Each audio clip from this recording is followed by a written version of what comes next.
Okay, if you're a manager in a business that's growing fast, you absolutely know the feeling of just constantly putting out fires. Well, today, we're going to look at HR policies a little differently.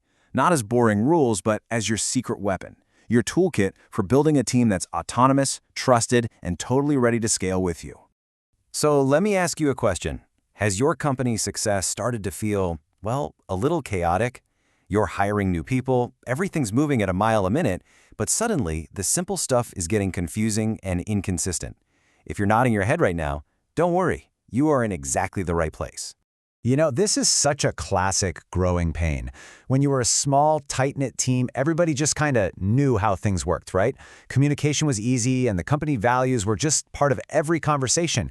But as you scale, those informal, we'll just figure it out ways of doing things, they start to fall apart.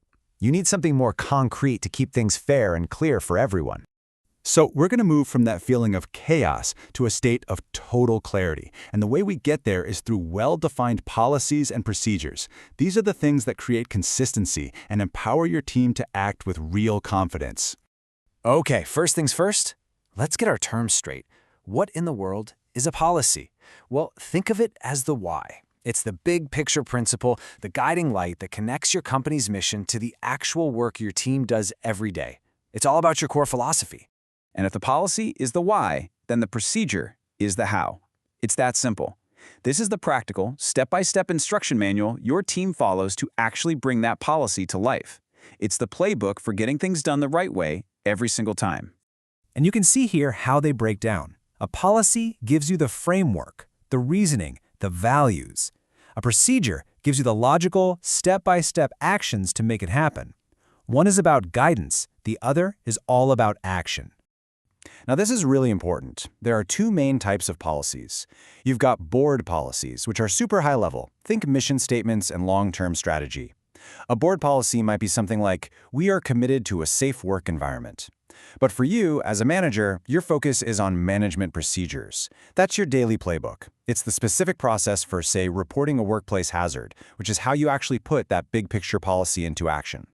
All right, so let's get into how to actually create that playbook. And listen, this is not about writing some stuffy old-school rule book. It's about building a practical, strategic guide that helps your team make the right call every time without you looking over their shoulder. And don't be intimidated by this. As Stephen Fage says here, it's an art, it's a skill you can learn and get better at. This isn't just bureaucratic busy work. It's a core leadership skill that, honestly, makes everything else you do run so much more smoothly. And look, it really boils down to a simple four-step process. First, know your goal. Why do we even need this? Second, talk to your team. Find out how things actually work on the ground. Third, write a draft and get feedback from other leaders. And finally, communicate the final version and make it an official part of how you operate. That's it. Simple, clear, effective. Now, how you write this stuff matters. A lot. Here's a huge tip. Be positive.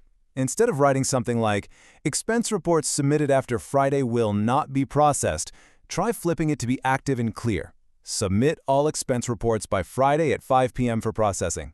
See the difference? One is a negative rule. The other is a clear, empowering instruction. It tells people exactly what to do to succeed. This is a great, super simple template. Just notice how it's broken down. You've got the rationale, that explains why this is important. Then you have the policy statement, which is what we're trying to accomplish. And finally, the procedures, the specific steps on how to do it. Why, what, and how. That's really all you need. Let's make this even more practical. Here's a template for a leave procedure that you can basically use right now.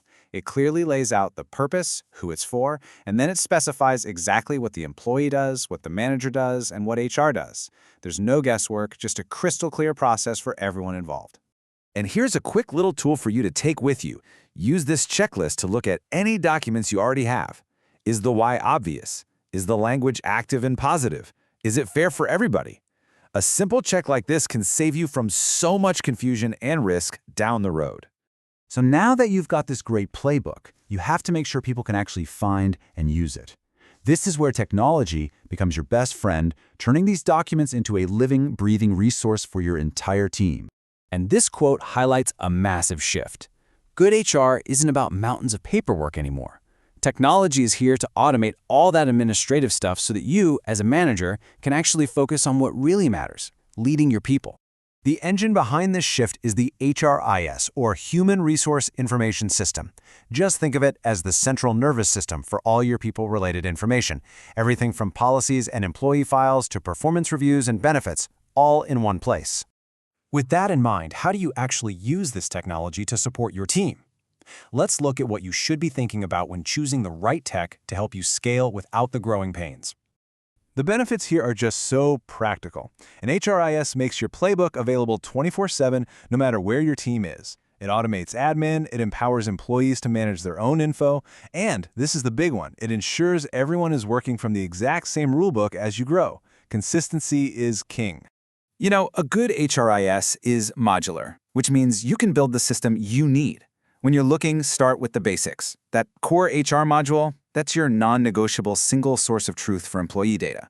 As you grow, you might ask, do we need a compensation module to make sure our pay scales are fair? And here's a key question for any vendor. How easy are the self-service portals? If employees can manage their own benefits easily, that is a huge time saver for you. Finally, look for a performance module that helps you analyze the data, not just store it.